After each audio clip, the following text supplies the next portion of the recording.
曾經被稱為東洋魔女嘅日本女排，現時世界排名第6。為咗提升實力，善用機械人技術嘅日本開發咗一部訓練用嘅自動攔網機器。佢嘅移動速度比人類更快，專門訓練球員嘅扣殺。由麥曉彤為大家講解下。日本女排曾經輝煌，喺60、70年代嘅全盛期一度被譽為東洋魔女。但係隨住古巴同埋中國女排先後崛起，日本女排嘅光芒漸漸失色，現時世界排名第6。雖然從高峰滑落，但日本女排仍然有鬥心，積極引入各種機械協助訓練，例如早年已經有嘅發球機，而最新嘅訓練設備就係佢攔網機器。佢有3對機械臂，可以喺網前左右移動，相當於3個機械攔網球員，可以訓練攻擊球員操練扣殺技巧。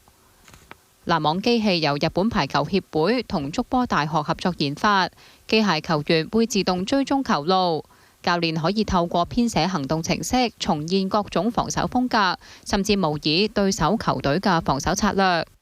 機械攔網球員嘅移動速度係每秒3.7米，走位比人類球員更加快。6位現役日本女排成員以攔網機器訓練8日。有球員認為以機器作為訓練對手，感覺同真實比賽接近。下一步，專家會為機器加上動作感應，令機械攔網球員嘅走位更加敏捷。有線電視記者麥曉彤報道。